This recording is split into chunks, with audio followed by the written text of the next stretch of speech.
Hello. Hello. কে বলছেন? ভুলে গেছো আমায়? হো, তুমি?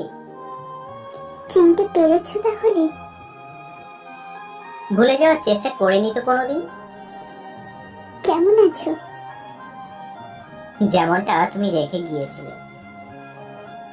কি করো তুমি এখন? কিছুই না। কিছু করো না কেন? কার জন্য করব? আপন বলতে তো কেউ নেই। বিয়ে করনি? না, করিনি। কেন?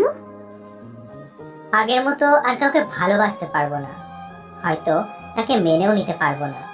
হয়তো তাকে স্ত্রীর মর্যাদাও দিতে পারবো না। তাই। আচ্ছা, তুমি কি এখনো আমায় ভালোবাসো? হয়তো বাসি, হয়তো বা না। বেকারত্ব অনেক অসহায়, তাই না? অনেক ভালো সম্পর্ক, ভালো সময়, সবকিছু যেন ভেঙে চুরমার করে দেয়। আচ্ছা, সেদিন তুমি আমায় আটকালে না কেন? কাউকে আটকে রেখে জোর করে সব পাওয়া গেলেও কোনোদিন ভালোবাসা পাওয়া যায় না। তাই শত চেষ্টার পরেও তোমায় আমি আটকাতে পারিনি। জানো, সেদিন আমার কিছুই করার ছিল না।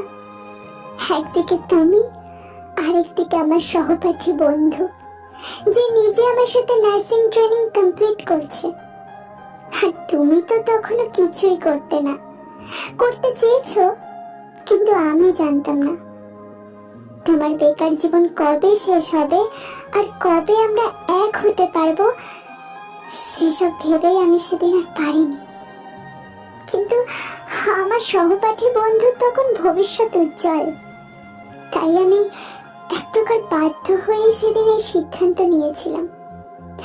আমি জানতাম তুমি আমায় অনেক ভালোবাসো, অনেক সুখে রাখবে আমায়। কিন্তু সব সুখ ভালোবাসা দিয়ে পাওয়া যায় না। এমন কিছু প্রয়োজন আছে যেগুলো মেটানোর জন্য টাকার দরকার হয়। আমরা সারা জীবন তো আর এরকম থাকবো না। আমাদেরও ছেলে মেয়ে হবে, তাদেরও তো একটা ভবিষ্যৎ আছে। এই সমস্ত কথা ভেবেই সেদিন আমি তোমার ভালোবাসার কাছে হার মেনে নিয়েছিলাম। সেগুলো আমি সবই জানতাম। আচ্ছা, আসল সত্যিটা কি তুমি জানো?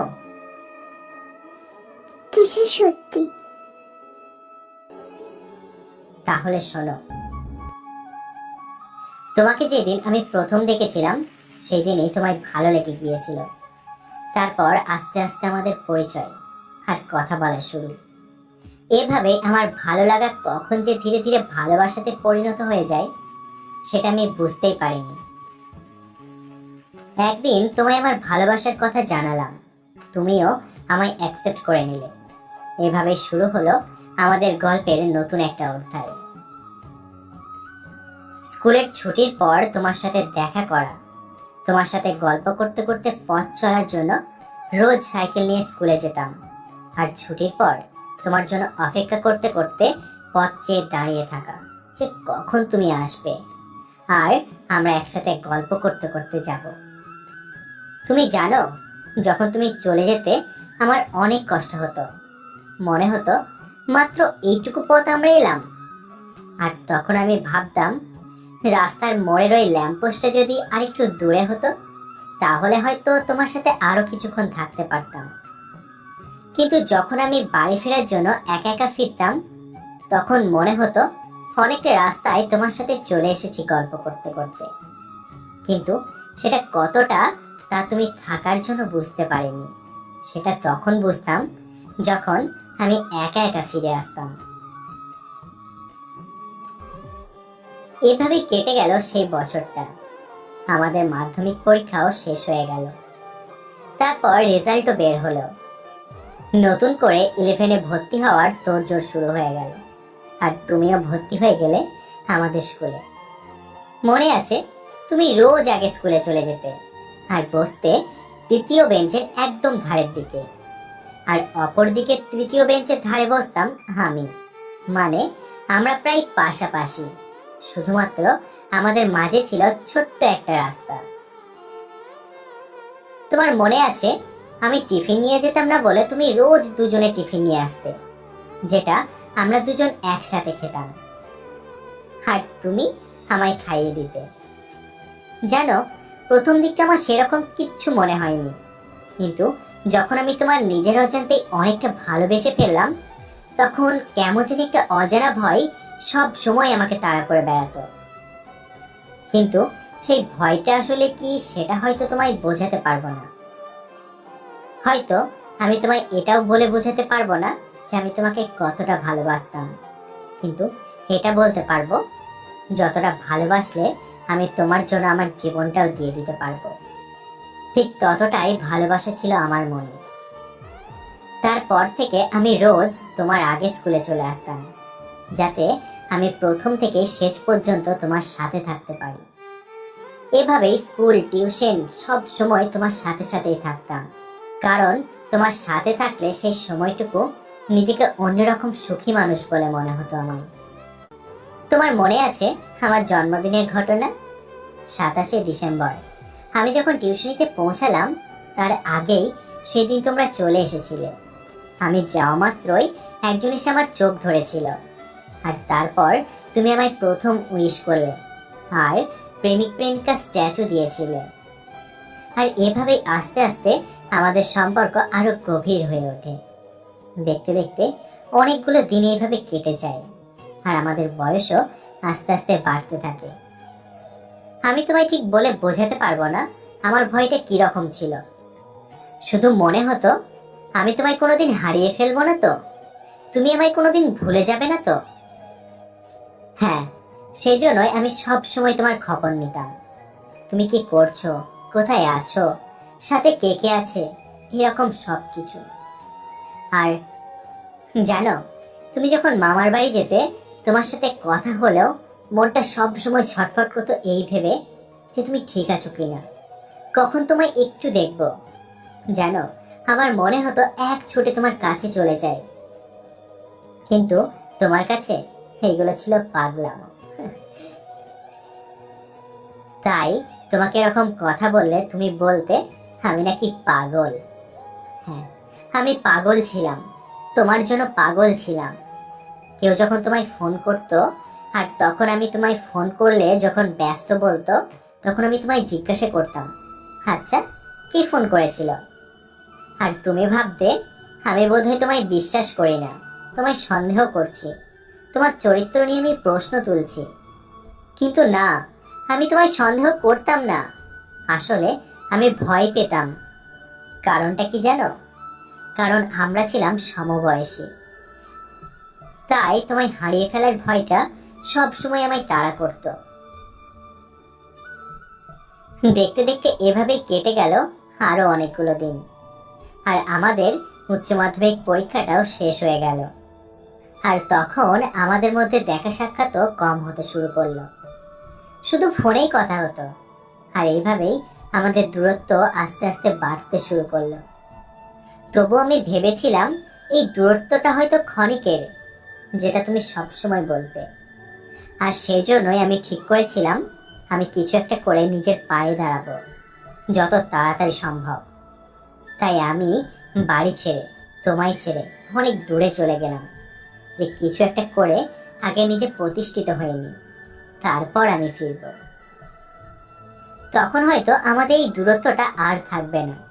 কিন্তু দেখো ভাগ্যের কেমন পরিহাস, যখন তোমায় ছেড়ে কাজের জন্য বাইরে গেলাম, সারা দিন কাজ নিয়ে থাকতাম, সকাল থেকে অফিস, আর বিকেলবেলা ফিরে কিছু খাওয়া দাওয়া করে তোমার সাথে একটু কথা বলতাম। তখন তোমায় আর আগের মতো খুব একটা সময় দিতে পারতাম না। আর এভাবেই আমাদের দূরত্বটা আস্তে আস্তে অনেকটাই বেড়ে গেল। আর তারপর হঠাৎ করে এগিয়ে এলো সেই দিন, যেটা আমি কোনো দিন ভুলতে পারবো না। 14ই জুন ঠিক তার 2 দিন পর ছিল তোমার জন্মদিন। অনেক কিছু ভেবে রেখেছিলাম আমি এই দিনটাকে নিয়ে, তাই আমি বাড়ি ফিরছিলাম সেই দিন। কিন্তু দেখো, সেই 14ই জুনই তোমার আর আমার সম্পর্কের শেষ দিন হয়ে গেল। অনেক কষ্ট হয়েছিল জানো সেই দিন।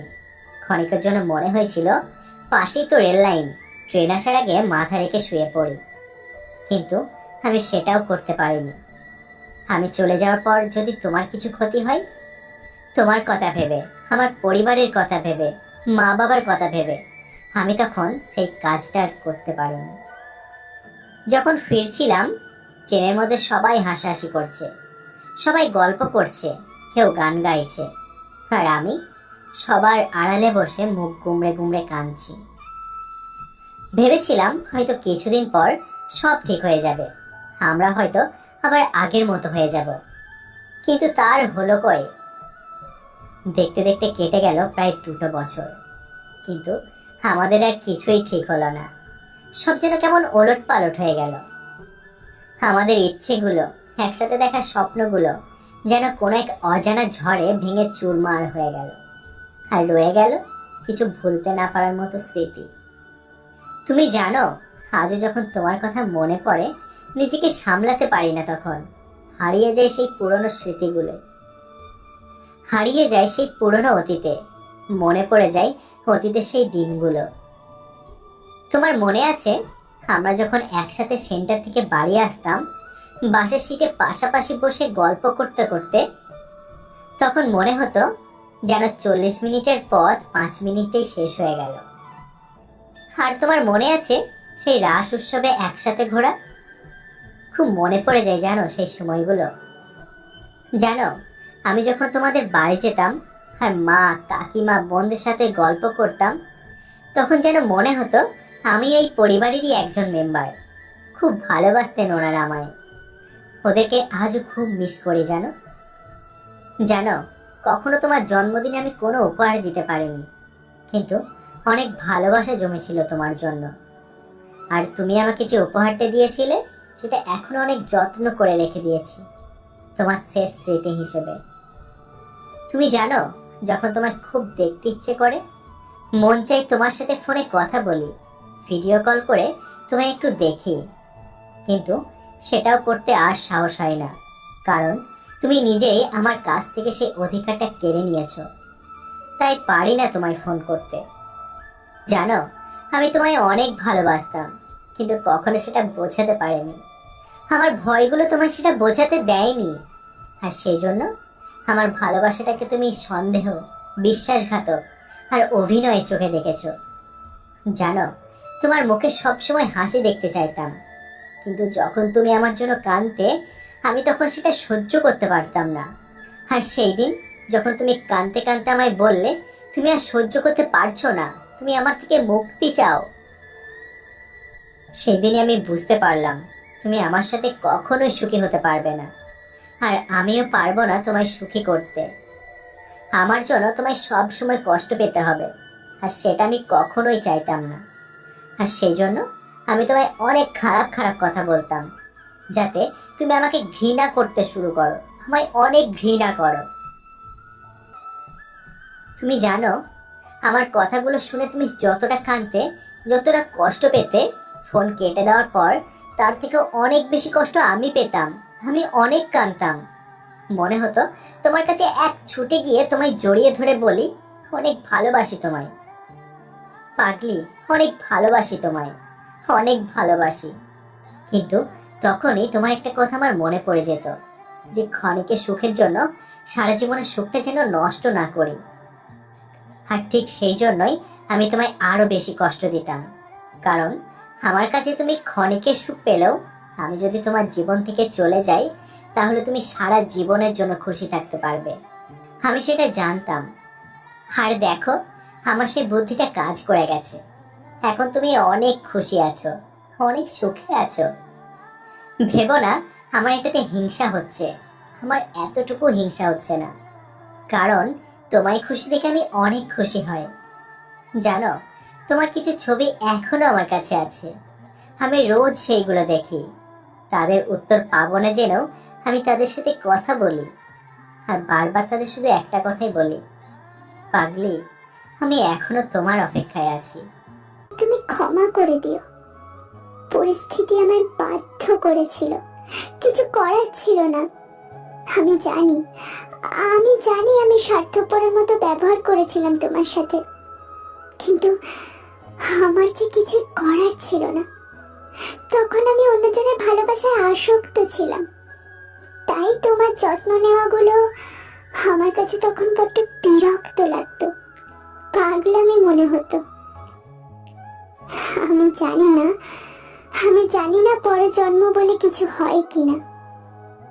যদি সত্যিই হয়ে থাকে, তাহলে যাতে তোমার মতো একজনকে জীবন সঙ্গী হিসেবে পাই, সেটাই আমি ভগবানের কাছে প্রার্থনা করব।